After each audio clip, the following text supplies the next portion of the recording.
चलती नौकरी में दुकान, चलती नौकरी में व्यापार, चलती नौकरी में जमीन जायदाद सब करो, तो हाथ पैर चल रहे हैं तब तक भगवान का भजन भी करो। शरीर चल रहा है तब तक भगवान का भजन भी करो। शरीर चले तब तक कथा में जाओ, शरीर चले तब तक तीर्थ में जाओ, शरीर चले तब तक भगवान के दरवाजे जाओ। और बहुत याद रखना, दो चीज़ें स्मरण में रखें, तुम्हारे घर में चले तब तक सारे दान पुण्य कर लो, और जब तक शरीर चले तब तक कथा सुन लो। तब तक तुम्हारी मर्जी पड़े जहां जाओ, शरीर चले तब तक इस शरीर का सदुपयोग करो। शरीर चले, इस शरीर का सदुपयोग करिए। इस शरीर को गलत जगह पर मत भेजो, इस शरीर को गलत व्यसन में मत ले जाओ, इस शरीर को गलत जगह पर लेकर मत जाओ। कहां मदिरापान में, कहां मांसाहार में, कहां वेश्यावृत्ति में, कहां जुए में, कहां चरस में, कहां अफीम में, कहां गांजे में, कहां इस शरीर को लेकर जा रहे हो, कहां इस शरीर को पहुंचा रहे हो। मैं छत्तीसगढ़ पुलिस को और इस हेलो जिंदगी रायपुर पुलिस को धन्यवाद देना चाहूंगा, जिन्होंने एक पहल कर रखी है नशा मुक्ति के लिए, नशे की रोक के लिए। प्रेरणा देते हैं, ये अपनी ड्यूटी कर रहे हैं, अपनी नौकरी कर रहे हैं। और मैं कहना चाहूंगा कि केवल छत्तीसगढ़ रायपुर की पुलिस को देखकर पूरे भारत देश की पुलिस को ही अपनाना चाहिए कि पुलिस का कर्म करते करते भी एक नशा मुक्ति का एक अलग लक्ष्य लेकर चलना चाहिए, जिससे भारत की भूमि की माताएं स्वतंत्र रूप से आनंद के साथ अपने घर में रह सके। हम अपने शरीर को कहां ले जा रहे हैं, हम अपने शरीर को किस जगह लेकर जा रहे हैं, हम अपने शरीर को किस स्थान पर लेकर जा रहे हैं। और केवल ये छत्तीसगढ़ पुलिस का फर्ज नहीं, रायपुर पुलिस का फर्ज नहीं, आपका भी फर्ज है कि आप व्यसन करने वालों को रोक सकते हैं और उनको सतमार्ग की ओर लेकर जा सकते हैं। ये अपना भी फर्ज है।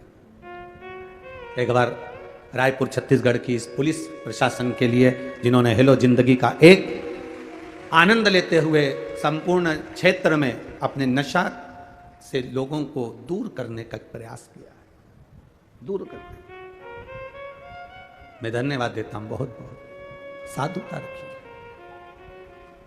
अपने चित्त को बदलने का प्रयास करिए, अपने मन को बदलने का प्रयास करिए, अपने भाव को बदलने का प्रयास करिए। ये नहीं कि हम संत बन गए, साधु बन गए, तपस्वी बन गए, साधक बन गए, उपासक बन गए, फिर वही वाली बात आ गई कि दो तरह के व्यक्ति हैं, दो तरह के लोग होते हैं। एक ईश्वर के लिए, भगवान के लिए सब कुछ छोड़ते हैं, और दूसरा वो होता है जो भगवान पर सब कुछ छोड़ देता।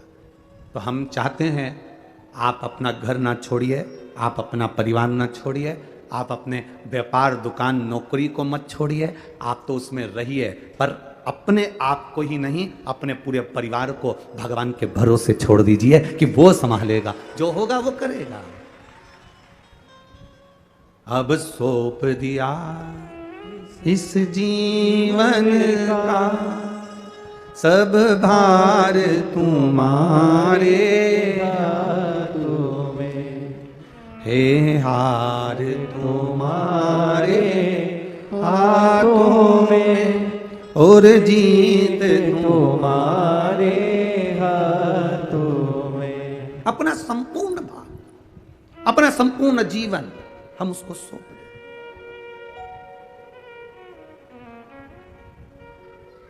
अपने संपूर्ण जीवन को हम परमात्मा पर सौंप दें। आप लोग जब यहां आ रही होगे ना, जितने लोग यहां आ रहे होंगे तो आपके घर के लोग करेंगे, इतना पानी गिर रहा है, घर में सुन लो ना, क्या करोगे मैं कीचड़ में जाके? अकल वकल नहीं है क्या तुम्हें? समझ नहीं पड़ती क्या? इतने में ये चोटी करती करती उसको घूर के देखी, और वो बोल ही रहा है, क्या करोगी जाके, इतना पानी गिर रहा है, इतना कीचड़ हो रहा है। और वो चोटी करती करती फिर उसने पल्लू पे लिया, पेंसिल से लाइन खींची और डब्बा भर के और बिंदी लगा के रुमाल उठा के, रुमाल में थोड़ी सी सुपारी रख के इसलिए लाई कहीं बोर होंगी तो मुंह में सुपारी रख के, और फिर चली। अब इसने अपने मना करने वाले बेटे से और परिवार वाले से, चल मेरे को छोड़ के आ, हम नहीं जाए, पानी गिर रहा है। चल अच्छा 500 रुपए दे। 500 रुपए का के लिए? अब तू छोड़ने नहीं जा रहा तो मैं गाड़ी से जाऊंगी। इतने में बोला चलो मैं छोड़ देता हूं। और फिर छोड़ के फिर बोला इतना कीचड़ हो रहा है, मां कहां जा रही है, कीचड़ कीचड़ हो रहा है, तू जा, अब मैं चली जाऊंगी, तू जा। आ रही थी फिर मां रास्ते में, जहां उतारा मां 2-3 इसकी बेस्ट फ्रेंड मिल गई। अब फ्रेंड तो थी नहीं, बस कथा में आती थी तो पहचान हो गई। कथा की पहचान कोई कम होती है क्या है? एक बात बताएं आपको, ये जब अपने प्राण छूटे ना, प्राण छूटने के बाद जब अपन लोग ऊपर जाएंगे ना, तो एक बात का ध्यान रखना, घर के लोग भले तुमको वहां मिले कि नहीं मिले पता नहीं, पर शंकर जी के मंदिर में तुम जो एक साथ जल चढ़ाती हो ना, ये सब वहीं पर मिलेंगे, एक जगह इकट्ठे हो। और वहां पर भी तुम चिल्ला चिल्ला के कहते बोल बमकार आ रहा है। अब वहां पर भी तुम चुप नहीं रहना। और इतना भजन गाना, ढोलक पीट पीट के, मंजीरा बजा बजा के, तो पार्वती जी भी टेंशन में आ जाएगी, कहां से पकड़ ला इनको। तो भोलेनाथ जी कहेंगे कहीं नहीं वो तिल्दा नेवरा की है, तो इसको तिल्दा नेवरा में क्यों नहीं छोड़िया है। कथा सुन सुन के आदत हो गई, कहीं रायपुर की सुन ली, भिलाई की सुन ली, भाटापारा की सुन ली, यहाँ की सुन ली, और अभी बचा कुछ है सावन में बालोद की सुन लेगी।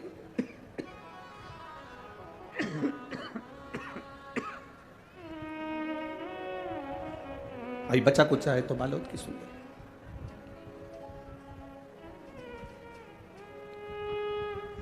महाराज भजन का जो बल है वो सबसे प्रबल बल है। भजन के बल के आगे सारा बल फीका है। मछली को बल मिलता है पानी में। मछली को पानी से बाहर निकाल लो, उसको बल मिलना बंद हो जाएगा।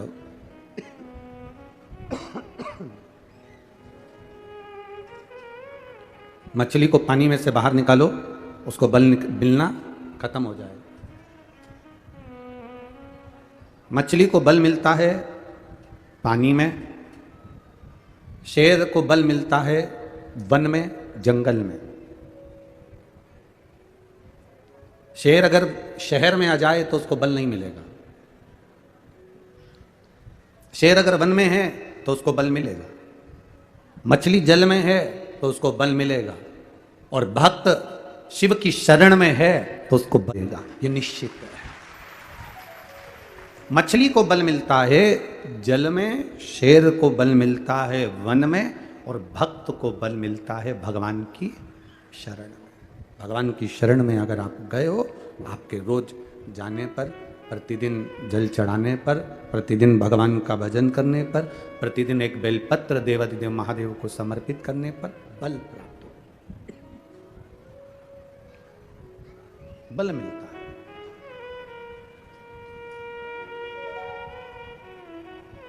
आप रोज रोज जल चढ़ाने के लिए शिव के मंदिर जाइए, आप रोज रोज जल चढ़ाने के लिए भगवान देवाधिदेव महादेव के द्वार पर जाइए।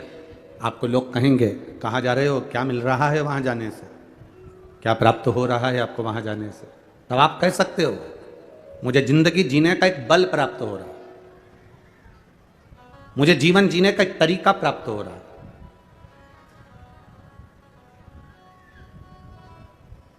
मैं जाती हूं, मेरे मन को अच्छा लगता है, मैं जाती हूं, मेरे चित्त को अच्छा लगता है। और यही तो हृदय की शांति है, यही तो हृदय का सुख है। शिव कथा कह रही है, मकान बदल लिया, व्यापार बदल लिया, व्यवसाय बदल लिया, दुकान बदल ली, कपड़े बदल लिए, सब बदल कर देख लिया। शिव पुराण कहती है अब एक बार अपना मन बदलो। मन से मतलब है अभी तक जो तुम कर रहे थे उसको भगवान के भरोसे छोड़कर करो।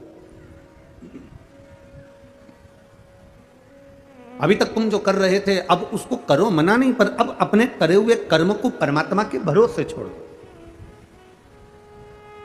अब अपने कर्म को भगवान के आश्रित होकर, भगवान के सहारे छोड़कर करो। मेहनत करो, अच्छी करो, बहुत अच्छी तरह से, जितनी मेहनत कर सकते हो उतनी मेहनत करो, जितना कर्म कर सकते हो अच्छा कर्म करिए। पर भगवान के आश्रित होकर, उसके भरोसे रहकर कर।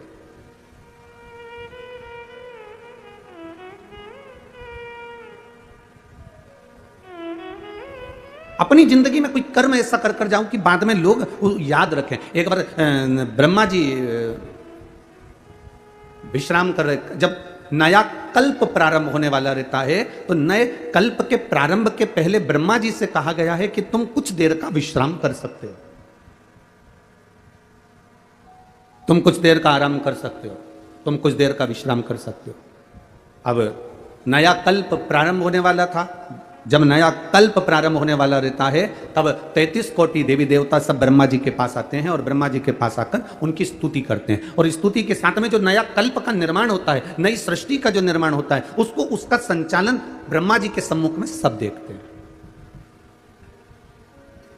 नया कल्प, अब नए कल्प का प्रारंभ होने वाला था। सारे देवता ब्रह्मा जी के पास में जाके खड़े हो गए। सारे देवताओं ने ब्रह्मा जी के पास जाकर, सारे देवता देख रहे तो ब्रह्मा जी जैसे ही बस नया कल्प प्रारंभ होने वाला था, और ब्रह्मा जी के लिए नियम है कि थोड़ी देर की निंद्रा, थोड़ी देर के लिए विश्राम आप कर सकते हो। और ब्रह्मा जी कुछ देर का विश्राम कर रहे थे। ब्रह्मा जी थोड़ी देर की निंद्रा ले रहे थे और निंद्रा लेते ही ब्रह्मा जी बस उठे। उठते से ब्रह्मा जी के मुख में जमाई आ गई। जैसे ही जमाई आई तो ब्रह्मा जी के जमाई लेते से ही उसमें से एक विकराल सा, बड़ा बड़ा विचित्र सा एक मनुष्य बाहर निकला। बड़ा विकराल सा, बड़ा विचित्र सा, बड़ा विचित्र। एक मनुष्य बाहर निकला, प्रकट हुआ। ब्रह्मा जी ने देखा कि बड़ा सारा उसका स्वरूप है, बहुत बड़ा उसका स्वरूप है और सुंदर भी बहुत है। शरीर पर इतना तेज है कि एकदम उसका शरीर लाल हो रहा है। बड़ी बड़ी भुजाएं उसकी, बड़ा बड़ा शरीर उसका, बड़ा वीर सा नजर आ रहा है, बड़ा प्रबलता सा नजर आ रहा है। ब्रह्मा जी ने पूछ लिया, तुम कौन हो? उसने कहा, मुझे नहीं मालूम मैं कौन हूं। क्या नाम है तुम्हारा? मुझे नहीं मालूम मेरा नाम क्या है। कहां से आए हो? पता नहीं, परंतु इतना जानता हूं कि मैं आपके शरीर से प्रकट हुआ। मैं इतना जानता हूं कि आपके शरीर से हुआ हूं। आपने जब निंद्रा त्यागी, निंद्रा त्यागने के बाद आपने जो बकासी ली, आपने जमाई ली और उस जमाई से मैं प्रकट हो गया। ये कथा आपको मालूम होना चाहिए, और केवल छत्तीसगढ़ वालों के लिए नहीं, पूरे विश्व के माताओं को ये मालूम होना चाहिए कि तुम्हारे मांग में जो सिंदूर भरा होता है, हनुमान जी को जो सिंदूर चढ़ा हुआ होता है, गणेश जी को जो सिंदूर चढ़ा हुआ होता है, माता के मांग में जो सिंदूर भरा हुआ होता है, वो सिंदूर आया कहां से था? ये पूरे विश्व की माताओं को, ये पूरे भारत देश की नहीं, संपूर्ण विश्व की माताओं को यह मालूम होना चाहिए कि गणेश जी पे चढ़ा हुआ सिंदूर कहां से आया, सिंदूर का जन्म कहां से हुआ, हनुमान जी पे चढ़ा हुआ सिंदूर कहां से आया, उस सिंदूर का जन्म कहां से हुआ। नारी के मस्तक पर जो सिंदूर भरा रहता है, वो सिंदूर आखिर नारी के मस्तक पर आया तो वो सिंदूर जन्म कहां से हुआ, उस सिंदूर की प्रबलता क्या है,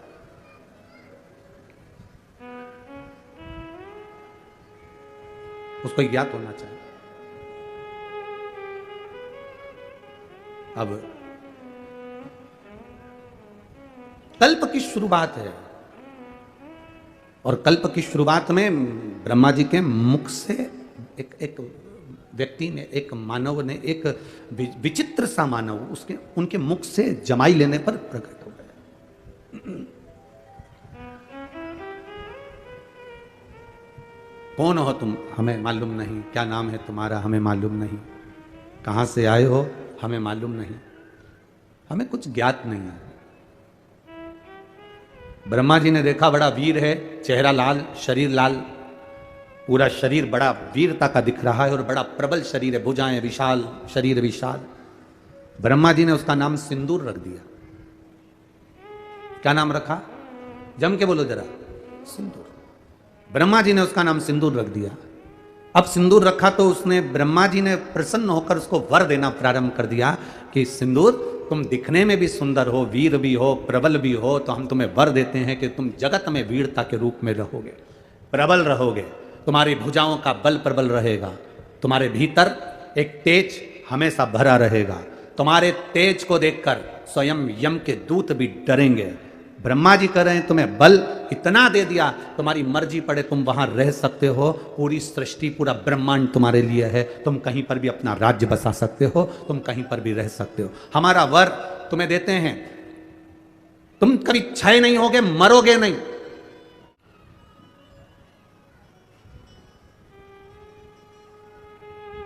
पीछे शंकर भगवान खड़े थे, भगवान देवादित्य महादेव ने कहा कहां का वर दे रहे हो कि मरेगा नहीं।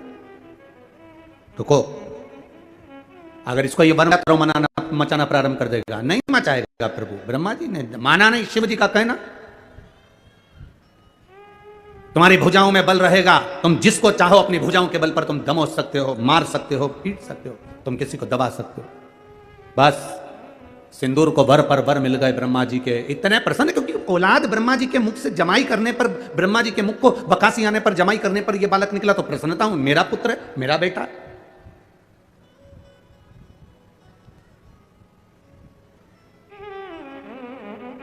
बेटे को लायक बनाओ, मना नहीं है। बेटे को खूब पढ़ाओ, मना नहीं है। बेटे को लायक बनाओ, मना नहीं है। पर बेटे को इतना लायक मत बना देना कि वो अपने मां बाप को ही नालायक समझने लगे।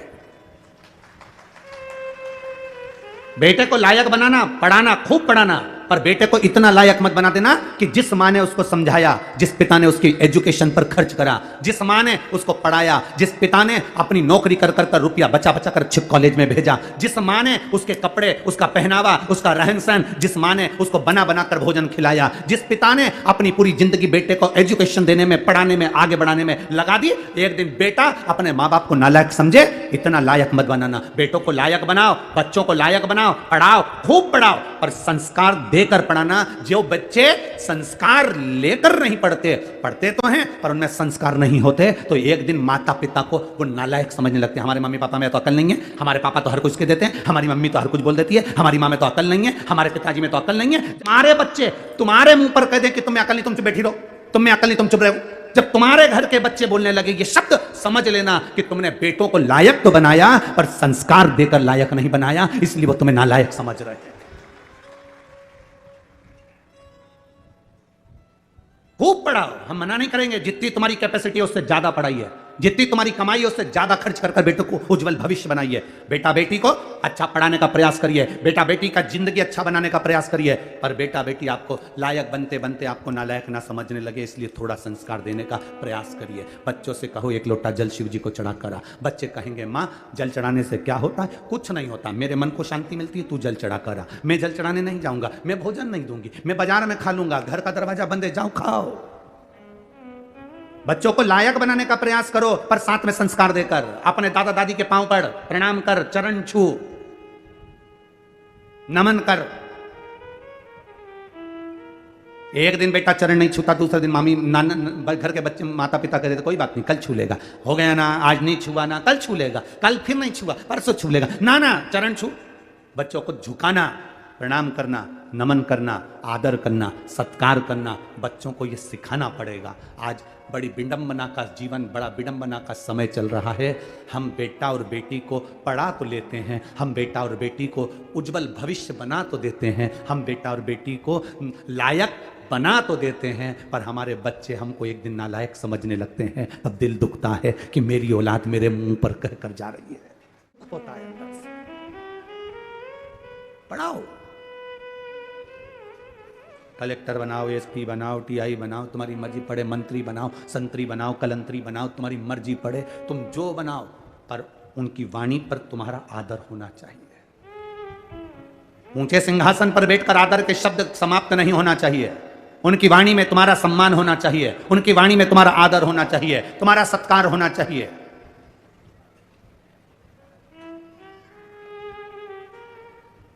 अरे बेटा एडीलैंड में, बेटी है न्यूयॉर्क, कई कई माता पिता रायपुर में हमसे कहते हैं, हमने पूछा क्यों साहब कहाँ रहते हो?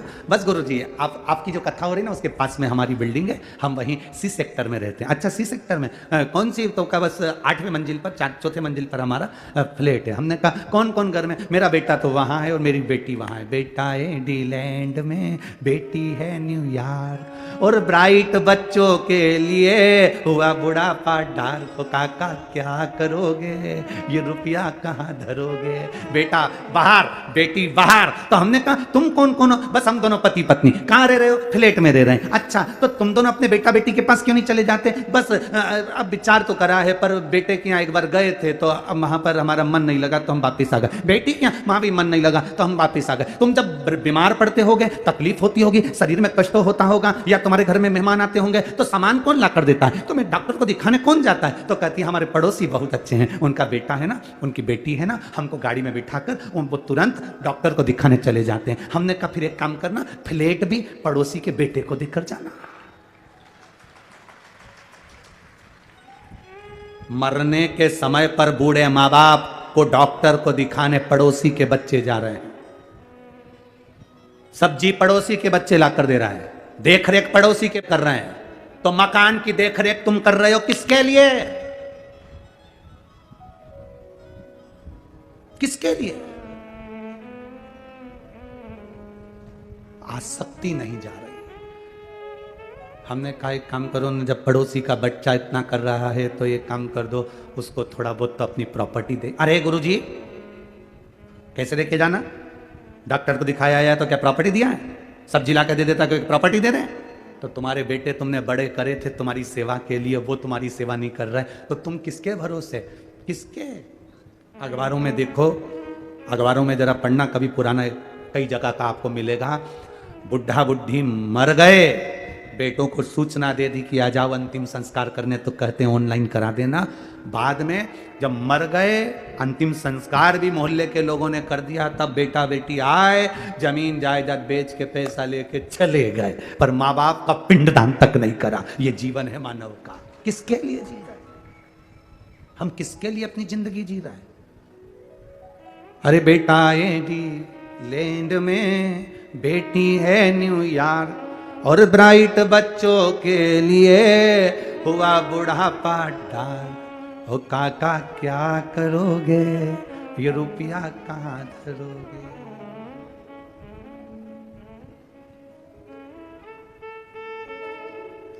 केवल ऑनलाइन बच्चों से प्रेम हो गया। ऑनलाइन प्रेम, बच्चे वहां बैठे हैं, 2 साल में 4 साल में एक बार आते हैं और माता पिता खुश होकर कहते हैं मेरे बच्चे को समय नहीं मिलता, इतना व्यस्त इतना व्यस्त इतना व्यस्त, मेरे बच्चों को समय नहीं मिलता, मेरे बच्चों को तो समय नहीं मिलता। मेरा बेटा तो वहां है, मेरी बेटी तो वहां, मेरा बेटा तो वहां, मेरी बेटी।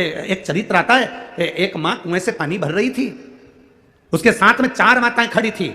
एक माँ बोली, बेटा जा रहा था, हाथ हिलाकर बोला माँ हाय, स्कूल जाते जाते। मेरी माँ ने कहा मेरा बेटा सीबीएसई कोर्स से पढ़ाई कर रहा है। दूसरा बेटा जा रहा था, मां को हाथ हिलाकर बोला मां जा रहा हूं, जा। मेरा बेटा अंग्रेजी स्कूल में पढ़ रहा है।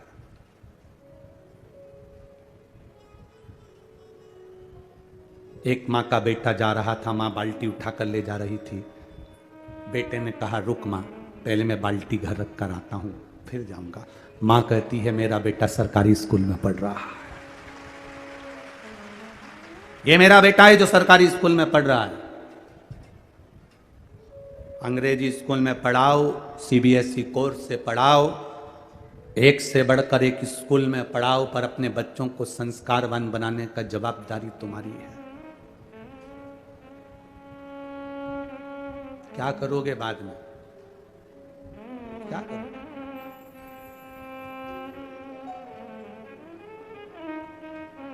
अगर स्नेहवश कोई जवाबदारी आपके जीवन में आपने बच्चों पर नहीं छोड़ी है, तो वो बच्चे आपको भी नहीं कुछ प्रभाव दे पाएंगे।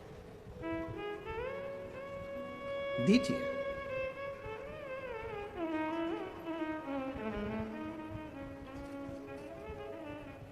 अपने बच्चों को प्रबल बनाने के साथ में हम कहें लायक बनाओ, पर आपको नालायक ना समझे। वो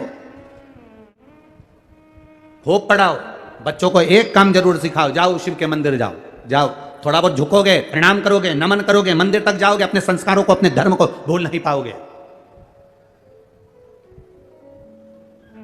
जिस बेटे को भगवान ब्रह्मा जी ने वर दे दिया, जिस बेटे को सब कुछ दे दिया, ब्रह्मा जी प्रसन्न होकर मेरा बेटा मेरा बेटा मेरा बेटा करके सब कुछ दे दिया ब्रह्मा जी ने, पूरे वर, पूरे आशीर्वाद जो दे सकते थे बेटे को दे दिया, सारे वर, सारे आशीर्वाद ब्रह्मा जी ने अपने पुत्र सिंदूर को दे दिए, सारे वर। मेरी जीजियों, ब्रह्मा जी जैसी गलती मत करना। ब्रह्मा जी ने सारे वर ब्रह्मा जी ने अपने बेटे सिंदूर को दे दिया, तुम वो गलती मत करना कि पूरी चीज अपने घर के बच्चों को दे दो। एक इतनी बड़ी लोहे की पेटी यहाँ से जाते जाते खरीद लो, उसमें भले कुछ मत रखो, जाते जाते 2-4 पत्थर उठा के ले जाओ, पुरानी साड़ी में लपेट के पेटी में रख दो, बउएं आए उसके पहले पेटी पत्थरों से भर लो। बताना मती बउओं को, बोलने की जरूरत नहीं है बउओं को कि इसमें पत्थर भरा है, इसमें कुछ भरा हुआ है। बस दिवाली का समय आए, बउओं से कहना थोड़ा पेटी हटाना, मेरे को सफाई करना है। बउएं पेटी हटाएंगी, सफाई कर देना, बउओं को भी लगेगा कुछ है। मरती मर जाना, पर बउओं के सामने कभी पेटी मत खोलना, कभी मत खोलो। अंतिम समय आए, यम के दूत तुम्हें बंदी बनाने आए, तुम्हें लगने लगे कि मैं मर रही हूं, तो मरते मरते घर की बहू को बुलाकर, एक किसी भी बहू को, बड़ी हो छोटी हो, किसी के हाथ में चाबी दे जाना, बेटा सब बांट लेना हो, अब मैं चली। बहुओं इतनी समझदार हैं, 13 दिन पेटी नहीं खोलेगी, क्योंकि घर में नंदे आई हुई हैं, हिस्सा देना पड़ेगा तो पेटी छुपा देगी।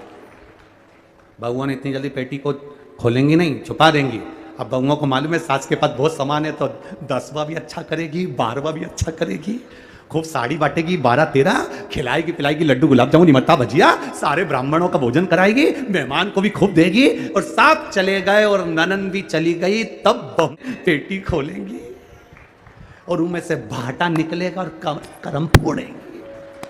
अब अपने को टेंशन नहीं, अपन तो गए, अपना काम हो गया ना। ब्रह्मा जी जैसी गलती मत कर देना कि पूरे बार एक साथ दे दिया, आयुष्मान भव, चिरंजीवी भवन, यशवान भव, ये भी दे दिया, वो भी दे दिया। ऐसी गलती मत कर देना, थोड़ा ना थोड़ा अपना बुढ़ापा निकालने के लिए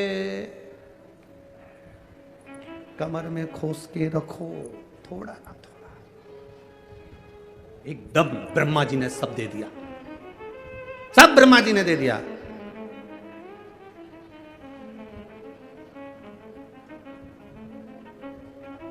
अब ब्रह्मा जी ने सब कुछ दे दिया, ब्रह्मा जी ने सब प्रदान कर दिया। सिंदूर गया, सिंदूर ने विचार करा कि मेरे को इतना सारा वर मिला, एक आध वर ऐसा मिला है कि अपनी भुजाओं में मैं सब कुछ दमोच सकता हूं, तो मैं जरा अपनी भुजाओं के बल को ब्रह्मा जी से तो शुरुआत करके देखो। जिस ब्रह्मा जी ने वर दिया था, जिस ब्रह्मा जी ने आशीर्वाद दिया था, जिस ब्रह्मा जी ने वर प्रदान कर दिया था, जिस ब्रह्मा जी ने अपना सब कुछ सिंदूर को दे दिया था, वो सिंदूर, वो उस बल को ब्रह्मा जी के सामने पहुंचकर, ब्रह्मा जी के सम्मुख में पहुंचकर वापिस आया ब्रह्मा के पास में। ब्रह्मा जी ने ध्यान लगाकर देखा कि आखिर बात क्या है। ब्रह्मा जी ने देखा ये तो मुझे ही दबाने के लिए आया है। फिर भी ब्रह्मा जी ने सामने आए सिंदूर से पूछा, बेटा सिंदूर क्या बात है? सिंदूर बोले, पिताजी बस मेरे मन में एक बात है, आपने जो वर दिया है ना, उसको मैं एक बार प्रैक्टिकल करके देखना चाहता हूं। मेरे भुजाओं में बल है कि नहीं, तो मैं आपको दबा कर देखना चाहता हूं। इतने में ब्रह्मा जी ने सिंदूर को समझाया, सिंदूर समझ नहीं पाया, नहीं समझे। ब्रह्मा जी भागकर भगवान विष्णु जी के पास पहुंच गए। मुझे बचाने का प्रयास करिए प्रभु, मुझे बचाने का प्रयास करिए, आप मुझे बचाइए प्रभु, मुझे बचाइए। भगवान नारायण ने देखा क्या बात है, सिंदूर आ रहा है, वो मुझे दबाना, वर दिया है मैंने। भगवान नारायण ने देखा कि सिंदूर दौड़ता दौड़ता वहां आ गया। भगवान विष्णु ने सिंदूर को देखा और सिंदूर को देखकर भगवान विष्णु ने उसी समय पर समझाने का प्रयास करा, सिंदूर ये तुम्हारे पिता हैं और तुम इसे दबाना चाहते हो। सिंदूर कहते हैं मैं उनको नहीं दबाऊंगा, आपको दबा के देख लेता हूं, मुझे तो प्रैक्टिकल करना है, कहीं पर भी करूं। नारायण को दबाने के लिए सिंदूर आए तो नारायण ने सिंदूर को समझाने का प्रयास करा। सिंदूर ने कहा अगर तुम मुझे दबाना चाहते हो तो मुझसे प्रबल तो देवादिदेव महादेव हैं, जाओ उनको दबाकर बता दो। सिंदूर ने कहा यदि मेरी भुजा में इतना बल है तो देवादिदेव महादेव कहां रहते हैं? कैलाश पर, मृत्यु लोक में। सिंदूर आ गया कैलाश पर, मृत्यु लोक पर, भूमि पर। मृत्यु लोक की धरा पर, यह पृथ्वी पर कैलाश पर आया सिंदूर। सिंदूर जैसे ही कैलाश पर आया, आते से सामने से मां के केश खुले हुए थे, पार्वती जी के केश खुले हुए। मां बड़ी सुंदर, मस्तक पर बिंदी कुंकू की लगी हुई है, रौली की बिंदी है माँ के मस्तक पर, नैनों में सुरमा है माँ के, लाली होठों पर लगी है माँ के, केश खुले हुए हैं माँ के। जो सिंदूर ने माता पार्वती जी का दर्शन किया, जो सिंदूर ने माँ जगत जननी का दर्शन किया, बस भोलेनाथ जी के पास तो बाद में गया, पहले माता पार्वती जी का हाथ पकड़कर खींचकर अपने साथ ले जाने लगा। जगत जननी के शब्द की गूंज पड़ी, शब्द की गूंज। नारी जब चीखती है, नारी जब चीखती है, उसकी चीख सुनकर जो उसका साथ दे देता है, परमात्मा भी उसको वर दे देता है। परमात्मा भी वर दे देता है। दो लोगों ने चीख सुनी थी नारी की।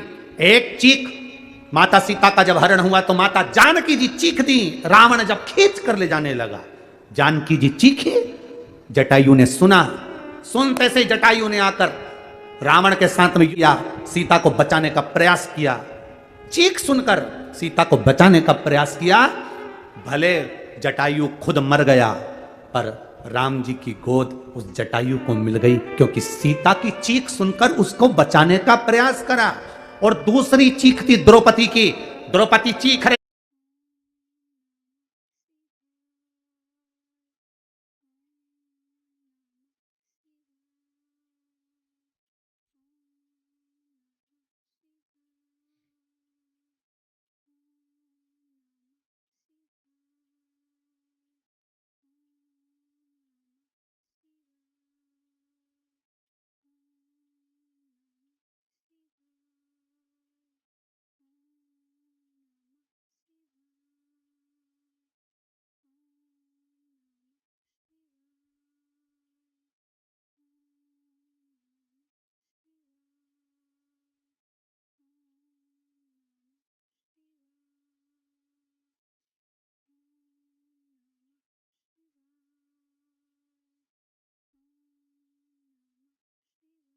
खड़े हुए का, और बेटी चीख रही है, उसको पत्थर से मारा जा रहा है, उसको चाकू से गोपा जा रहा है, और तुम देख रहे हो।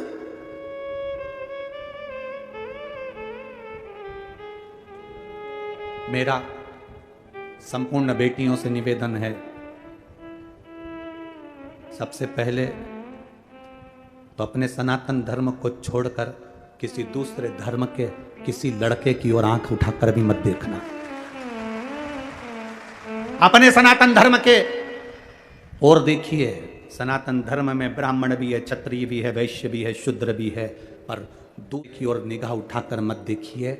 और याद रखो, अगर भूलवश तुम उस ओर चले भी गई हो ना, तो निवेदन है, शंकर जी से प्रार्थना करूंगा कि तुम्हारी बुद्धि जल्दी ठीक हो और तुम वापिस अपने सनातन धर्म की ओर अग्रण्य हो, वापिस अपने सनातन धर्म की ओर अग्रण्यता हो। कहां सीता जी चीखी तो जटायु ने बचाया, तो राम जी की गोद मिली। द्रौपदी चीखी, भीष्म पितामह उठकर खड़े नहीं हुए, चीख को सुनकर भी उसको नहीं बचा पाए, तो मरे तो बाणों की सैया पर पड़े रहे, बाणों की सैया पर पड़े हैं। देवता देखकर करे, गजब भीष्म पितामह, तुम तो भगवान का भजन करने वाले बाणों की सैया पर पड़े हो, क्योंकि तुम्हारे कर्म का भोग भोगना पड़ेगा। ये कर्म का भोग कोई दूसरा नहीं भोगेगा, तुम्हें खुद भोगना है, दूसरा नहीं भोग सकता। अच्छे कर्म करिए, आप अपना कर्म अच्छा करोगे, आप अपने कर्म का भोग भोगोगे। सियोर वाला महाराज अगर अच्छा कर्म करेगा तो उसको भोग भोगना है, आप बेकार कर्म करोगे तो आपको भोगना है, हम बेकार कर्म करेंगे तो हमें भोगना है। कर्म की गति प्रत्येक को भोगना पड़ती है, कोई दूसरा नहीं भोगेगा महाराज, भोगना अपने को पड़ेगा।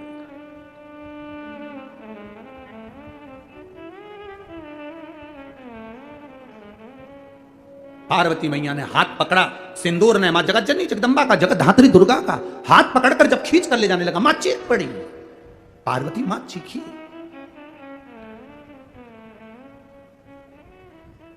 इस कथा को सुनकर एक व्यक्ति ने मैसेज करा था एक बार पहले और कहा था कि पार्वती जी तो दुर्गा जी थी तो फिर सिंदूर को मार सकती थी, फिर दुर्गा जी उस समय पर क्यों चीखी? उनको तो मार देना था। पत्नी के, स्त्री, नारी के कई रूप होते हैं। जब पति के साथ में नारी रहती है तो पूरी जवाबदारी पति की होती है। अकेली मार्केट में अगर सब्जी खरीदने और कपड़े खरीदने गई है तो अपनी दमदारी पर जाती है, तब दिखा सकती है कि देवी क्या होती है। बच्चा भी ऐसा ही होता है।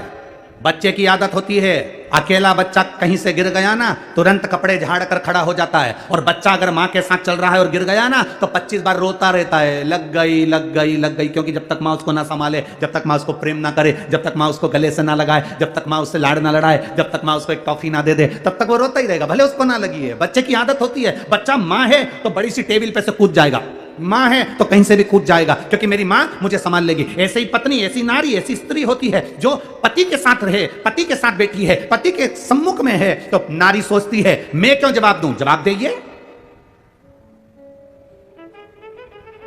हाँ, अपनी बहन के साथ जा रही है, बच्चों को लेकर जा रही है इस कपड़े दिलाने के लिए, और फिर कहीं का कुछ बोल दे, फिर तो तेरे भक्त जनों पे माता पीर पड़ी है भारी, और दानव दल पे टूट पड़ी मां करके इतने में फिर कहीं का किसी ने कुछ बोल दिया तो ये ए इधर आ रे, इधर आ, तेरे घर में माँ बेटी नहीं है क्या जो मुझे घूर कर देख रहा है? ऐसा दिया ना छठी का दूध याद दिला दूंगी। बस अकेली थी इसलिए दम था, पति के साथ थी तो पति प्रबलता में दिखे। तो माता पार्वती जी चाहती तो उसको मार देती सिंदूर को, कब का, पर मां ने मारा नहीं है, क्योंकि माता पार्वती को यह मालूम है कि सिंदूर जब अपने ब्रह्मा पिता को दबाने के लिए था तो ब्रह्मा जी को क्रोध आ गया था कि मेरा बेटा होकर मुझे दबाने आया है, सिंदूर तू मुझे दबाने आया है, मैं तुझे श्राप देता हूं, तेरी मृत्यु होगी तो पार्वती के पुत्र गणेश के द्वारा होगी। ये उसे वर मिला था। तो पार्वती जी को मालूम है कि फालतू में अपनी एनर्जी खत्म करने से कोई मतलब नहीं है, मरेगा तो मेरी औलाद से ही मरेगा, तो काय को फालतू का टेंशन ले अपन। रोज रोज फोन लगाकर कहती हो साहब हमारा पैसा वापस लौटा दो, साहब हमारा पैसा वापस लौटा दो, साहब हमारा पैसा वापस लौटा दो। रोज रोज ये एनर्जी खत्म करने से कौन सा मतलब है? एक दिन सुबह उठो और उसके घर जाके सोफे पे बैठ जा, आओ काका जी चाय लाओ, काका जी। काका जी कहे आप यहाँ कैसे आ गए? कुछ नहीं, वो तुम्हें जो दिया था वो भूल गए थे, मेरे पति रोज रो रहे हैं, तकलीफ में है, देकर गलती नहीं करी है। कब दोगे? तारीख बताओ, अभी की अभी। एक मोबाइल साथ में ले जाओ, रिकॉर्ड करके लाओ कि इतनी तारीख को दूंगा। अब नहीं मिला तो जगत जननी चंद्रघंटा बन के फिर आ जाएगी। अभी तक जान लिया है। पार्वती जी सिंदूर को मार सकती थी, नहीं मेरा पुत्र मारेगा, मेरा बेटा मारेगा। रुको, हाथ पकड़ा, चीखी मां, आवाज लगाया, शिव जी को क्रोध आया, शंकर भगवान दौड़ कर आए और शिव जी दौड़ कर आकर तुरंत त्रिशूल उठाकर सिंदूर की छाती पर दिया, पर वर था कि मरेगा पुत्र के द्वारा, शिव नहीं मार सकते। छाती पर दिया, लात मारी, दूर जाकर फिकाया, सिंदूर को लगा मेरा बल कम हो गया। यह कोई साधारण नहीं है। ब्रह्मा जी ने और भगवान विष्णु ने कहा था वो देवाधिदेव महादेव हैं, उसके सामने लोगों का बल कम हो गया। बस सिंदूर ने सोचा अब युद्ध करने से कोई मतलब नहीं है, पार्वती जी का हाथ छोड़ा, सिंदूर चला गया। समय आया, माता पार्वती जी स्नान करने गईं, तन पर उपटन लगाया था। उपटन किस चीज का था? चंदन का उपटन पार्वती जी ने लगाया था, अबीर गुलाल का उपटन पार्वती जी ने लगाया था ना। शिव महापुराण कहती है पार्वती जी ने गोबर का उपटन लगाया था, इसलिए शरीर में से जब गोबर को निकाला गया था तो एक गणेश जी बने थे जिनका नाम था गोबर गणेश। गोबर गणेश आज भी विवाह में, शादी में, बड़े कार्यक्रम में पीतल की मूर्ति नहीं रखी जाती है। आपके छत्तीसगढ़ में रखते हो तो बात दूसरी है, पर हमारे यहां तो आज भी शादियों में, बड़े बड़े फंक्शन में, मंडप के नीचे, कहीं विशेष फंक्शन में काय के गणेश जी बनते हैं? जम के बोलो जरा, गोबर के गणेश, मट्टी के गणेश, गोबर के गणेश बनकर बिठा दे। आज भी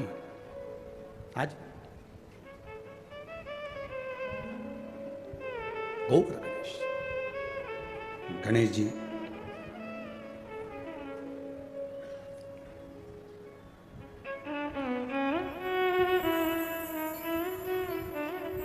प्रकट हुए।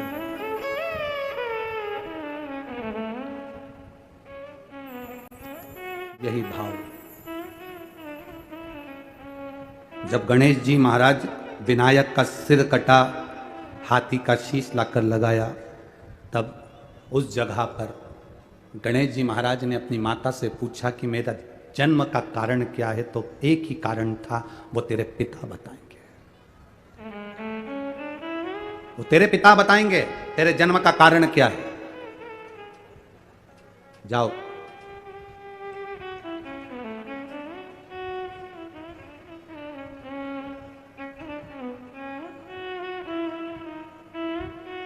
अब मिलने की ललकता जागी, मिलने के लिए।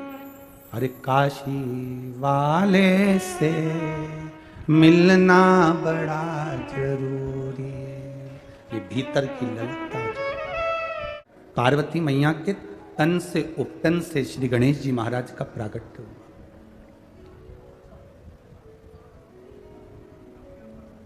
अब एक बात का विचार करिएगा, क्या गणेश जी एक ही कल्प में प्रकट हुए?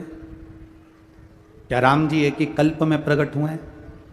क्या भगवान कृष्ण एक ही कल्प में प्रकट हुए? क्या भगवान वामन एक ही कल्प में प्रकट हुए? क्या मत्स्य अवतार एक ही कल्प में हुआ है? नहीं। ऐसे ना जाने कितने कल्प निकल गए। उन कल्पों में गणेश जी महाराज का भी प्राकट्य हुआ, उन कल्प में राम जी भी प्रकटे, उन कल्प में भगवान कृष्ण भी प्रकटे, उन कल्प में कई कई बार कितने कल्प निकल गए। ये तो अब हम कह देते हैं, हमने द्वापर की कथा देखी तो कह दिया कि भगवान कृष्ण का ये चरित्र है।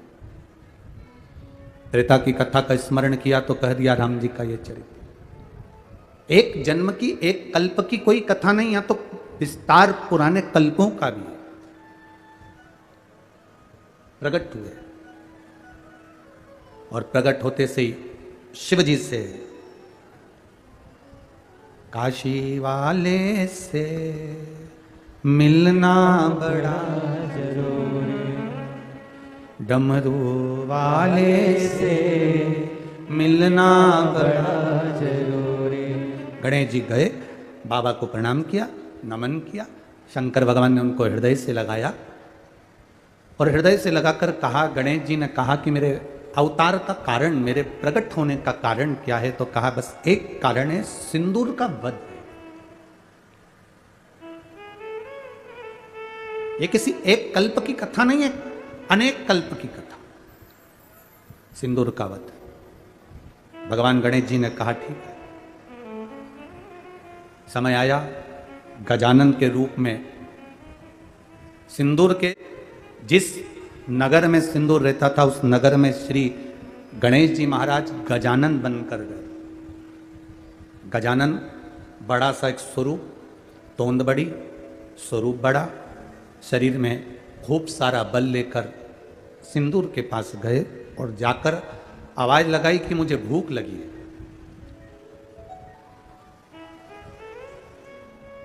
मुझे भूख लगी है, भोजन दिया जाए। सिंदूर अभिमत्ता में था, अहंकार में।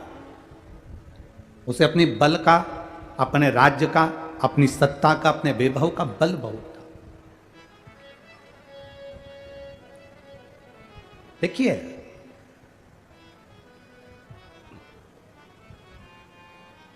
पाप अपने आप हो जाता है, पुण्य अपने आप नहीं होता।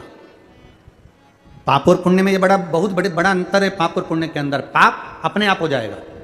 झूठ बोल दिया पाप हो गया, गलत कर्म कर दिया पाप हो गया, गलत दृष्टि से देख लिया पाप हो गया, किसी को चाटा मार दिया पाप हो गया, किसी का धन हड़प लिया पाप हो गया, किसी की कोई वस्तु रख ली पाप हो गया। पाप अपने आप हो जाता है, पर पुण्य अपने आप नहीं होता, पुण्य को करना पड़ता है।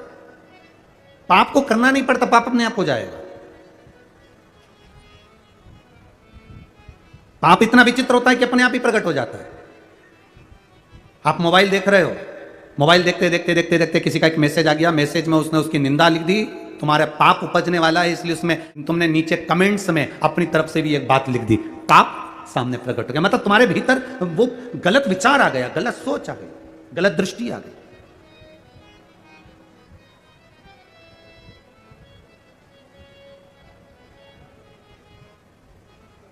पाप अपने आप हो जाता है, पर पुण्य अपने आप नहीं होता, पुण्य को करना पड़ता। पुण्य को करोगे तो पुण्य होगा। किसी को भोजन कराया, भूखे को भोजन कराया, प्यासे को पानी पिलाया, तुमने अगर पुण्य कमाया, पुण्य की कमाई आपको खुद करना पड़ेगी, पर पाप अपने आप हो जाता है। पाप को वो कहते हैं ना, अंदर जो भरा होता है वही, जो अंदर भरा है वही, उसी की डकार आती है, जो अंदर भरा है। अब तुम एक प्रैक्टिकल करके देखना, अब इसको प्रैक्टिकल करने की भी जरूरत नहीं पड़ती, आप तो करे हुए हो प्रैक्टिकल। आप एक काम करना, कड़ी बनाकर चावल के साथ कड़ी खा जाना। अब तुम्हें दिन भर कड़ी की डकार आएगी कि नहीं आएगी? अरे बोलो तो जम के जरा। अब इडली सांभर खा लो, बोलो जम के बोलो जरा, इडली सांभर की डकार आएगी। गुलाब जामुन खा गए, जलेबी खा गए, पानी पतासा खा गए, पानी जो अंदर भरा है डकार उसी की आती है। जिसके अंदर ईर्ष्या भरी होती है वो 24 घंटे बुराई में लगा रहता है, क्योंकि डकार उसी की आती है, डकार आती है। जिसके भीतर ईर्ष्या भरी है तो ईर्ष्या की डकार आएगी, नफरत भरी है नफरत की डकार आएगी, निंदा भरी है निंदा कार आएगी। तुम्हारे भीतर किसी की उन्नति देखकर, किसी की प्रोग्रेस देखकर, किसी के चार चांद देखकर, किसी की फैक्ट्री देखकर, किसी की दुकान देखकर, अगर तुम्हारे मुख से गलत विचार निकल रहे हैं, गलत बात निकल रही है, तुम किसी के लिए गलत लिख रहे हो, गलत सोच रहे हो, गलत बोल रहे हो, तो समझ लेना तुम्हारे अंदर कूट कूट के ईर्ष्या भरी हुई है, इसलिए उसकी डकार आ रही है। तुम्हारे अंदर बुराई भरी है तो बुराई की डकार आ रही है। तुम्हारे अंदर निंदा इतनी भर गई कि निंदा की डकार आ रही है। तुम्हारे अंदर इतना गंदगी भर गई कि तुम्हें कोई दुनिया का कोई व्यक्ति अच्छा ही नजर नहीं आ रहा, क्योंकि तुम्हारे अंदर बुराई की डकार आ रही है। वो केवल अंदर जो भरा है उसी की डकार प्रकट होती है।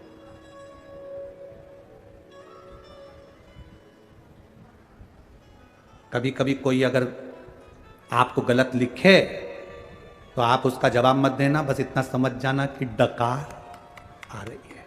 इसके अंदर ईर्ष्या कितनी भर गई जो डकार आ रही, गलत लिख रहा है, गलत सोच रहा है, गलत विचार कर रहा है, गलत दृष्टि रख रहा है, गलत विचार से सराबोर हो रहा है। उसके अंदर भरा कितना है, उसके अंदर भरा क्या है।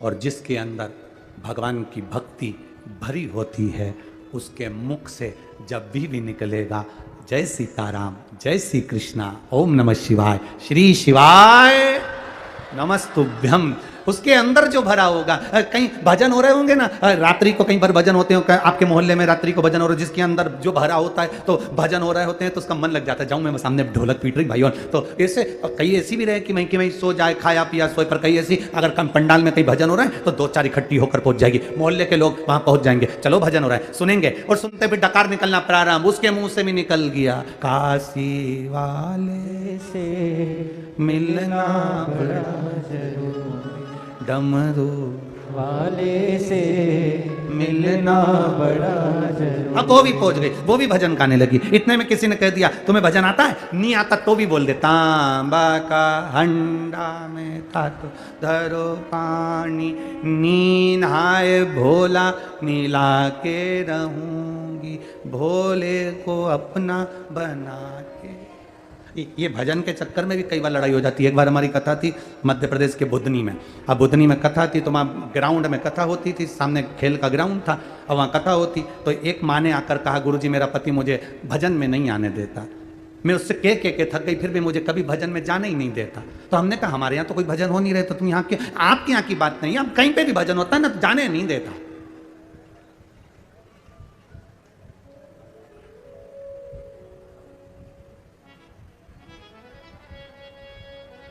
हमने कहा तेरे पति को लेके आना। वो अपने पति को लेके आ गई कथा में। कथा पूरी हुई तो मिलने आई। अब मिलने आई तो हमने उससे पूछा, क्यों रे भैया तो इसको भजन में क्यों नहीं जाने देता? भजन से क्या प्रॉब्लम है ये बता। कि नहीं जाने दूंगा तो नहीं जाने दूंगा, आप महाराज हो, आपका आदर है, सम्मान है, पर इसको मैं भजन में नहीं जाने दूंगा। हमने कहा बता तो दे कि क्यों नहीं जाने देगा। बस नहीं जाने दूंगा। अरे तो क्यों नहीं जाने देगा? अरे गुरुजी, जब भी भजन में जाती है शंकर जी का एक ही भजन गाती है, कैलाश पर्वत पे जाके रहूंगी, भोले को अपना बना के रहूंगी। तो हमने कहा इस भजन से तो तकलीफ क्या है? बस तकलीफ एक ही है, हमारे पड़ोस में भोला रहता है, इसलिए इसको भजन में नहीं जाते। कुछ नहीं हो। वो भोला चाट वाला ठेला लगाता है। तो मैंने कहा जी जी तेरे हाथ जोड़ू, तू आज के बाद ये भजन मत गाना। कि नहीं गाऊंगी, नहीं गाऊंगी। फिर कौन सा गाएगी? बस उसने कहा मैं गा के बता दूं। मैंने बता, अपने भोले की मैं तो बनी रे जोगनी। इतने में फिर वो भयंकर चिल्ला छोड़ चालू कर। हमने कहा तेरे को भोले ही मिले, जब देखो जब भोला का भजन गा, शिव जी का गा ले, शंकर जी का गा ले, भोला मत बोल। तो क्या ठीक है, मैं चेंज कर दूंगी। इसमें क्या सोचना महाराज? तो बड़ी बड़ी बड़ी विडंबना है कई लोगों की। कई बार विचित्रता में आ जाता। अब भगवान गणेश जी महाराज बड़ा सा रूप रखकर भोजन करने के लिए गए। इसको अभिमान था, बहुत बहुत विचित्र।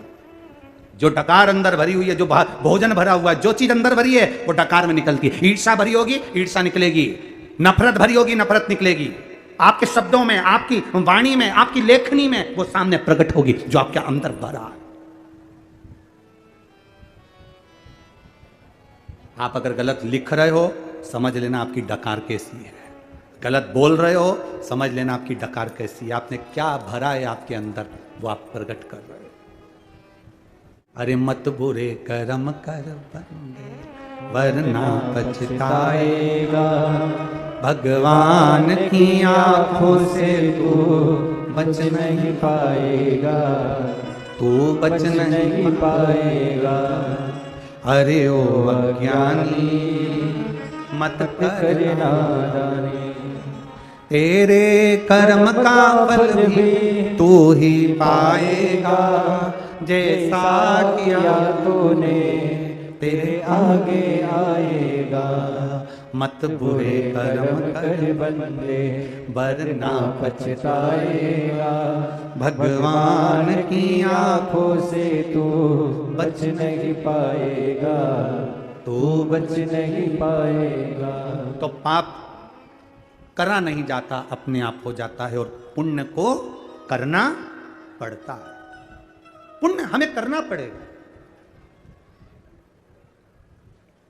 झूठ निकल जाता है, सत्य बोलने की प्रैक्टिस करना पड़ेगा। सत्य बोलने की प्रैक्टिस करना पड़ेगा। गणेश जी ने कहा मुझे भूख लगी है, गजानन बन कर आए, भूख लगी है। अहंकार में फूला हुआ था सिंदूर। सिंदूर अहंकार में फूला हुआ था। क्या है भोजन?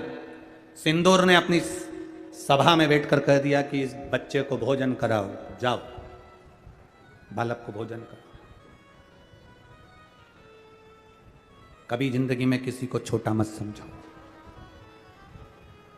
70 साल के बूढ़े व्यक्ति का मोबाइल अगर बिगड़ जाता है तो 10 साल का बेटा पोता मोबाइल का फंक्शन सही कर देता है। और 70 साल का बूढ़ा व्यक्ति अपना मोबाइल सही नहीं कर पाता है। 15 साल का पोता गोदी में बैठकर दादाजी मेरे को दो, क्या हो गया बेटा, देख तो जरा इसमें कॉल अपन उठाओ तो बंद हो जाता है, आवाज ही नहीं आती है। मैंने लगा के देख लिया, और तेरे पिताजी से भी कहा, पिताजी ने देख लिया, बहू से कहा, बहू ने देख लिया। पोता बोला दादा लाओ मेरे को दो। दादा के पलंग पर बैठा पोता, पाँव लंबा, गोदी में दादा के पाँव, और बैठ के तकिया से और 5 मिनट में करके दे दिया, दादा ये देखो चालू हो गया। देखो दादा ने जो फोन पे बात करी, गजब गजब। छोरे को पारे मेरा बाबू कितना जोरदार, तूने मेरा मोबाइल अच्छा कर दिया। तेरे पिताजी से नहीं हुआ, तेरी माताजी से नहीं हुआ, तेरे भाई से नहीं हुआ, और तू 10 साल का 15 साल का और तूने मोबाइल अच्छा कर दिया। कभी कभी ये मत सोचना कि छोटा किसी काम का नहीं रहता। ये अंदाजा लगा कर रखना, घर में बड़े बड़े बर्तन होते हैं पर वो बर्तन कभी कभी काम आते हैं। घर में जो छोटे छोटे बर्तन होते हैं सबसे ज्यादा काम वो ही आते हैं, इसलिए जो छोटे हैं उनको साथ लेकर चलिए। बड़े बर्तन कभी कभी काम आएंगे और छोटे बर्तन, अरे बोलो जम के बोलो जरा, ये बड़े बड़े जो होते हैं ना, ये हम बोलेंगे तुम्हें बुरा लग जाएगा रे बाबा, इसलिए हम बहुत सारी कथा तो गायब कर देते हैं। फिर भी मन करता है कि बोल दो तो अच्छा है, नहीं तो पेट दुखेगा। ये बड़े बड़े जो बर्तन होते हैं ना, बड़े बड़े नेता हों, ये तो बहुत कम काम में आते हैं। छोटे छोटे बर्तन कार्यकर्ता जो होते हैं, इन्हीं से नैया पार हो जाते हैं, इन्हीं से। छोटे बर्तन। अब बड़ा बर्तन कितना काम आ रहा है? ऊपर से ऑर्डर लिख दिया कल साहब ने, नीचे से ऑर्डर कर दिया एसपी साहब ने, उससे नीचे गया एसडीएम साहब, उसके नीचे गया टीआई साहब, और बाकी का जो ये सारा झमेला झेल रहा है वो ऊपर वाले झेल रहा है। ये बेचारे जितने खड़े थे सब छोटे बर्तन थे, तो कथा का पूरा पानी झेल के ले गए। छोटे बर्तन, बड़े बर्तन नहीं, छोटे बर्तन। छोटे को साथ लेकर चलो। कभी ये मत सोचो कि बड़े काम आएंगे, ना ना, छोटे भी काम आएंगे। इसलिए हमारा सनातन धर्म में ब्राह्मण, क्षत्रिय, वैश्य, शूद्र, इन सबको एक जगह पर लेकर आते हैं। सनातन धर्म में कोई अलग नहीं। सनातन धर्म में कहा जाता है ये चार चौकी के चार पाए हैं, ये हैं तो हमारा सनातन धर्म टिका हुआ है। छोटे से लेकर बड़े तक सबको साथ कर चलना है। घर में जब कोई काम होता है, फंक्शन होता है, बड़े सोफे पर बैठे रहते हैं, काम तो छोटा ही करता है। मामी जी भोजन ला दूं, काकी जी रोटी ला दूं, पोछा लगा दूं, कपड़े उठा दूं, सामान रख दूं, छोटा काम आता है। छोटे बर्तन हर जगह काम आ जाएंगे, बड़े बर्तन किसी काम के नहीं। शादी में दहेज में तुम्हें इतने सारे बर्तन मिले, दहेज में बड़े बड़े बर्तन मिले, तुमने कितने बर्तन दहेज के आज तक निकाल के रखे? बोलो जी जी, दहेज के सारे बर्तन निकाले क्या? नहीं, दहेज के सारे बर्तन बोरे में बंद रखे हैं। पर जैसे ही मेहमान ज्यादा बड़े, जब वो बोरे में से छोटा वाला प्लेट लिया तो जा छोटी प्लेट निकाला, चम्मच निकाला, जल्दी जा, छोटी प्लेट, छोटी चम्मच, छोटा सामान, छोटी वस्तु निकाल कर लिया। इसलिए शिव महापुराण की कथा कहती है, जितने छोटे बनकर अपनी जिंदगी को जियोगे उतने परमात्मा के करीब बने रहोगे, उतने नजदीक में रहोगे। छोटे बर्तन काम, बड़े नहीं। वो एक लाइन बोलते हैं सब लोग, बड़ा हुआ सो जैसे पेड़ खजूर, पंछी को फल लगे, क्या फायदा? छोटे बनकर जिंदगी को जीना एक आनंद का विषय है, आनंद का विषय। सिंदूर ने कह दिया छोटा है, ये छोटे से बच्चे को जाओ भोजन करा दो। गजानन भोजन करने बैठे, सिंदूर ने कह दिया जिमाओ छोटा सा। अब इनको क्या मालूम था वो छोटा बड़ा भारी था। एक बार में जितना परोसा गया था वो तो एक ही बार की थाली उठा के निपटा गया। दूसरी बार परोसा वो भी खा गए, तीसरी बार परोसा वो भी खा गए। जितना सिंदूर के यहाँ का भोजन था सारा खा गए। द्वारपाल दौड़कर जाकर बोले सिंदूर महाराज वो तो पूरा खा गया, कुछ नहीं बचा सिंदूर के, मैं राजा महाराजा, क्या कमी, लाओ और दो। वो और खा गया। आखिरी में सिंदूर को लगा मैं पार्वती जी का हाथ पकड़कर इसलिए ला रहा था कि उनके घर में औलाद ना हो। ब्रह्मा जी ने कहा गणेश जी का प्रागट्य होगा और तेरे प्राण हरेगा। सिंदूर की बुद्धि में आया ये कहीं गणेश तो नहीं है, गणेश तो नहीं। तब सिंदूर उस बालक के साथ में युद्ध करने के लिए आतुर हुआ, और सिंदूर जब बालक के साथ युद्ध करने को आतुर हुआ तब गणेश जी महाराज ने सिंदूर के प्राणों को हरने के लिए जो प्रहार करा अंकुश का, ऐसा प्रहार, तड़पने लगा सिंदूर, तड़पने लगा, प्राणों को हरा, रक्त की धार निकली। जो रक्त की धार निकली तो सिंदूर मरते मरते हाथ जोड़कर कहता है मुझे क्षमा करो, मैं ब्रह्मा के मुख से जमाही द्वारा निकला हूं, मेरा नाम सिंदूर है। यम भी मुझसे दूर रहते हैं, आप कृपा करो, दया करो। मेरे शरीर से निकले हुए इस रक्त को, मेरे शरीर से निकले हुए इस भाग को आप अपने तन पर धारण करो गजानन, और वर दीजिए ये सिंदूर जिस जिस स्थान पर होगा वहां यम के दूत भी निगाह न कर सके, ऐसा वर दे दीजिए। ये वर दे, ये अखंडता दे, अखंडता।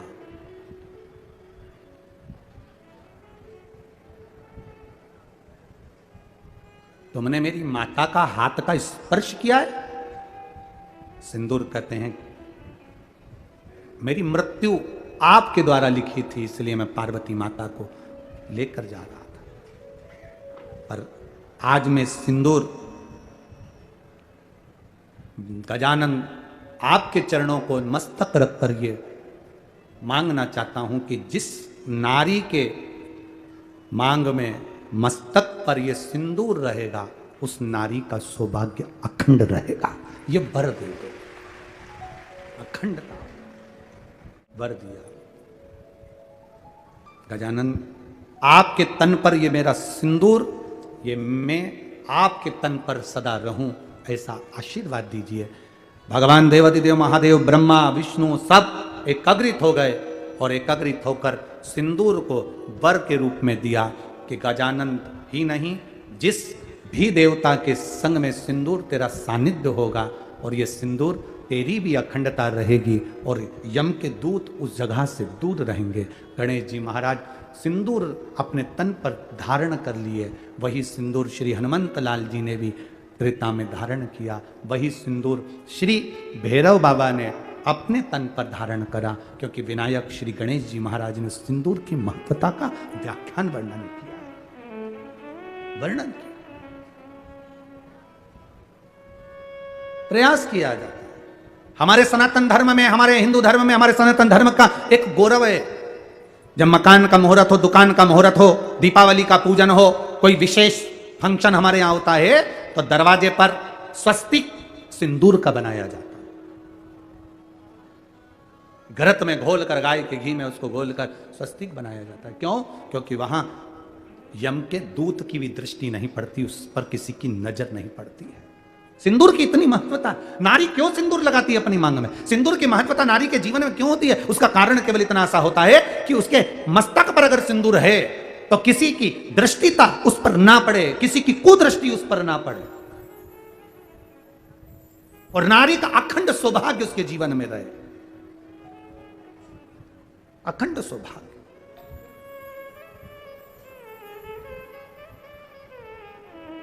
दो चीजें बड़ा भारी होती है, एक मां सिंदूर और एक गले में पड़ा हुआ मंगल, जम के बोलो जम, मंगल सूत्र। मंगल सूत्र को अगर आप देखोगे तो मंगल सूत्र में काला दाना फिर पीला दाना, सोने का दाना, ठीक है, काला दाना फिर सोने का दाना। मंगल सूत्र में सोने ही सोने का दाना नहीं होता, मंगल सूत्र में काला दाना और सोने का दाना होता है, आखिरी में एक पेंडिल होता है। मंगल सूत्र हमारे को, स्त्री को जब शादी का समय होता है, उसका पति उसके गले में जो मंगल सूत्र पहनाता है, उस मंगल सूत्र में काला पीला, काला फिर सोने का, काला फिर सोने का दाना, फिर पेंडिल होता है। वो मंगल सूत्र शादी के मंडप में पति पत्नी को क्यों पहनाता है, उसका एक कारण होता है, पति पत्नी के गले में मंगल सूत्र देते समय कहता है, इस मंगल सूत्र को देख लो, इसमें एक काला धागा है तो एक पीला दाना है, मतलब अपनी जिंदगी पूरी एक जैसी कभी नहीं रहती, जीवन में काले दिन भी आते हैं तो सोने जैसे चमक वाले दिन भी आएंगे और जीवन को हमें जीना है। अच्छे दिन आएंगे, बुरे दिन आएंगे, काले अगर मोती पड़े हैं तो सोने का मोती भी पड़ा है, कुछ दिन अगर काले निकलेंगे तो सोने का दिन अर्थात अच्छे दिन भी आएंगे। ये दिन चलते चलते चलते चलते जो आखिरी में पेंडिल है उस पर पहुंचेगा, मतलब एक ना एक दिन जीवन का ऐसा आता है कि हमारे जीवन को हम सुखमय जीने का तरीका सीख जाते हैं। वो मंगल सूत्र, मांग का सिंदूर, नारी के तन पर पड़ा हुआ 16 श्रृंगार में से एक एक श्रृंगार नारी के जीवन के एक आनंद को दर्शाता है। आनंद, वो एक आनंदता का प्रदान करता है।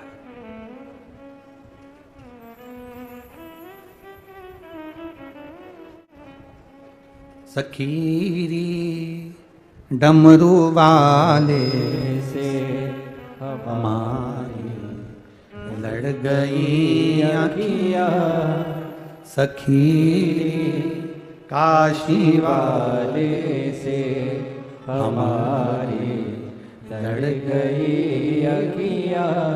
बचाया था बहुत लेकिन हमारी लड़ गई अखियाँ। शिव तत्व कह रहा है, भगवान शंकर का संवाद कर रहा है। सिंदूर के जाने के बाद में भगवान देवादिदेव महादेव ने भगवान विनायक को, भगवान गणेश को अपने गले से लगाया। सहजता नहीं है मां, भगवान विनायक को गले से लगाया, हृदय से। समय आया, आगे वर्णन आता है, ब्रह्मा जी ने सृष्टि की रचना करी। रचना करने में ब्रह्मा जी महाराज भगवान शिव के अर्धनारीश्वर स्वरूप का दर्शन करे और उनके हृदय से दक्ष जो प्रकट हुए उनका विवाह प्रसूति के साथ किया। प्रसूति, जिस प्रसूति ने अपने गर्भ से कई कन्याओं का जन्म दिया, आखिरी में दक्ष प्रजापति ने माता का स्तुति कर कर एक कन्या और मांगी, मुझे एक कन्या का और जन्म हो जाए। मां भवानी ने, मां दुर्गा ने, मां देवी ने कहा तुम्हारे घर में पहले से 60 कन्याएं जन्म ले चुकी है, एक कन्या और मांग रहे हो, क्यों?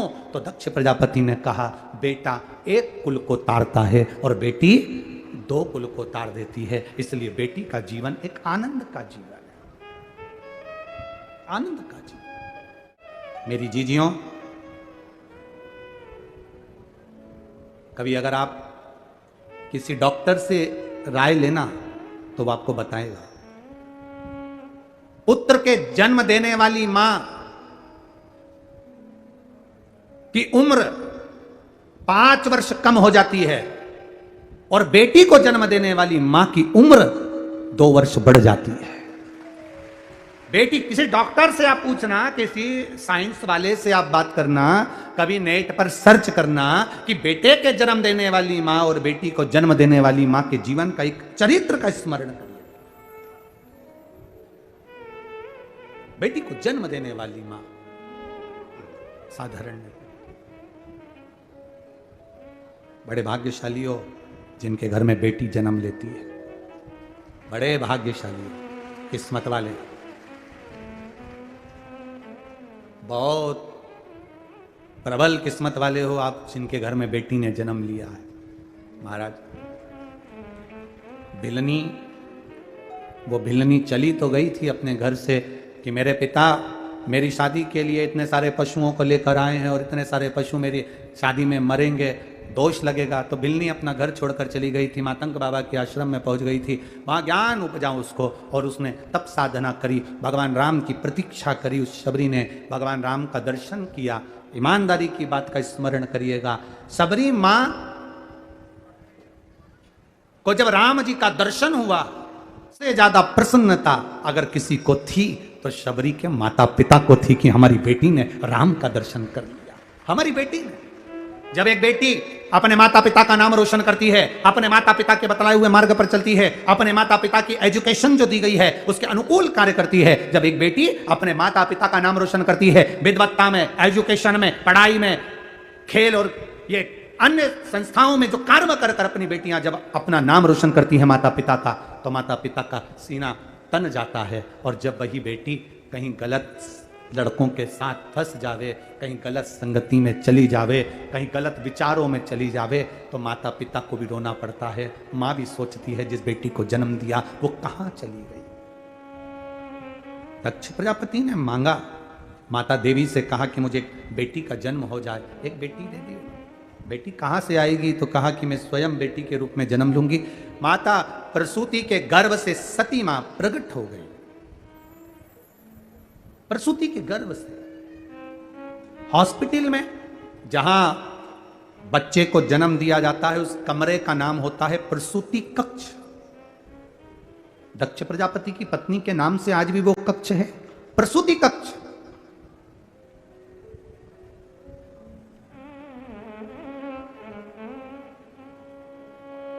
क्योंकि जितने बच्चे जन्मे थे माता प्रसूति की यहां, सब विद्वान, सब ज्ञानवान, सब प्रबल थे, सब प्रबल। सती मैया का जन्म हुआ, शिवजी के साथ मंगल विवाह हुआ विवाह होने के बाद सती माँ भगवान महादेव के साथ में कुंभज बाबा के आश्रम में, अगस्त ऋषि के आश्रम में कथा श्रवण करने के लिए गई, पर उनका मन नहीं लग पाया, चित्त नहीं रम पाया। कथा में मन लगाना कठिन काम है, बहुत कठिन है। ये कहीं पुराना हमारा जो संस्कार होता है, पुराना हमारा जो संस्कार होगा उसके कारण हमारा मन कथा में रम जाता है, और अगर संस्कार हमारे पुराने ठीक नहीं है तो हमारा मन नहीं रमता। आप में से कितने लोग हैं जो गाय को रोटी देते हैं? जम के बोलो। सब है? हाँ ठीक है। सब गाय को रोटी देते हो? काय के लिए देते हो? कोई तुमसे पूछे कि गाय को रोटी काय को देते हो, बोलो, जम के बोलो जरा। चलो अच्छा, पहले नंबर का डूम वाला, जितना भी पंडाल वाले, उस पंडाल वाले, जरा बोलो तो जरा, गाय को रोटी काय के लिए देते हो? अरे बोलो ना, काय के लिए देते हो? चलो ठीक है, तुम बोलो रे जी हाँ, बीच पंडाल वाले, गाय को रोटी क्यों देते हैं?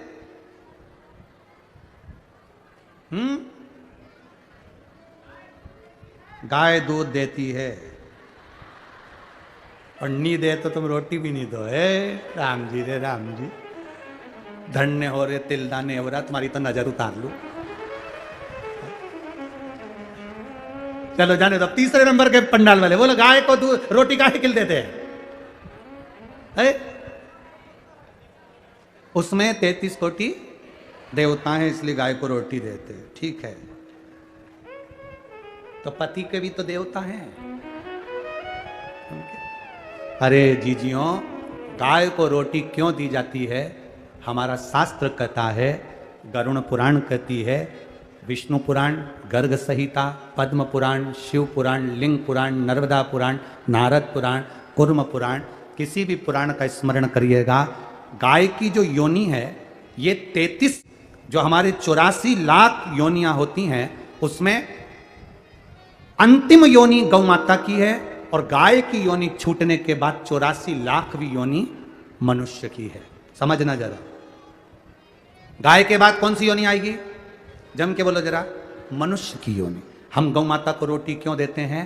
गाय को हम धन्यवाद देते हैं कि तू इतनी योनियां काटती काटती अब अंतिम पड़ाव पर आ गई। तूने कौन सा पुण्य करा था जो अब तू मनुष्य की योनि लेने जा रही है? तेरा साधुवाद, अंतिम योनि पर पहुंची है तू।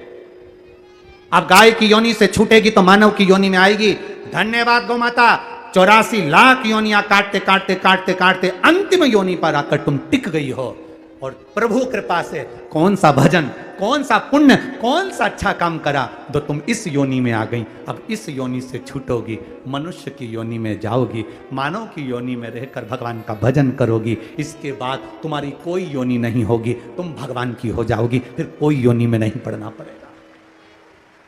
तुम्हारे अंदर भजन करते करते 84 लाख योनियों को काटते काटते तुम गौ माता की योनि में आए हो। जब हमारे यहाँ कोई व्यक्ति अच्छा काम करता है तो उसका सम्मान किया जाता है, आदर किया जाता है। गौ माता के अंदर भजन करते करते गौ माता 84 लाख योनियों को काटती काटती काटती काटती अंतिम सीढ़ी पर पहुंच जाती है। तब हम गौ माता को सम्मान देते हैं, माँ तेरे बराबर दुनिया में कोई नहीं होगा। अब तू अपनी इस योनि को छोड़कर मनुष्य की योनि में आएगी, भजन कर कर परमात्मा की हो जाएगी। माँ हम तुझे क्या दें? तेरा भजन का प्रताप इतना है, हम तुझे क्या दें माँ? तो गौ माता हम तुझे दंडवत करते हैं, नमन करते हैं, और तेरे अंदर जो भक्ति है भगवान की, उसके लिए हम एक रोटी का दान करते हैं जो तेरे अंदर 33 कोटि देवताओं को देने के बराबर है। हम उसका आदर कर रहे हैं, हम उसका सम्मान कर रहे हैं, हम उसका सत्कार कर रहे हैं। इतनी बड़ी योनि में पहुंचने के बाद तू अब अंतिम पड़ाव की ओर जा रही है, अंतिम पड़ाव। हे गौ माता, साध होता है, साध साध। कितना सुंदर कहा है। शिव महापुराण की कथा कहती है, मेरे भगवान शंकर ध्रुमेश्वर महादेव ने गौ माता के पेट में रहकर, मेरे शिव, और माता पार्वती धूमावती माता बनी। कितना विचित्र भाव है, कितना विचित्र भाव। जीवन में अगर आपका मनुष्य की देह मिली है, मानव का शरीर मिला है, मानव की देह अगर हमें मिली है, तुम्हारे घर में अगर रोटी बनी है, प्रयास करना उसमें से एक रोटी निकाल कर गौ माता को अवश्य देना, तो हमारा घर भी शुद्ध होता है, हमारा धन भी शुद्ध होता है और हमारा जीवन भी शुद्ध होता है, सार्थक हो जाता है। सती माता कुंभज बाबा के यहाँ कथा सुनी, क्रोध की अग्नि में जलकर बाद में भस्म हुई, पार्वती माता के रूप में प्रकट हो गई। शिव जी के साथ में माता पार्वती जी का मंगल विवाह हो रहा है। पार्वती जी पधार रही हैं, जोरदार ताली बजाकर स्वागत करें।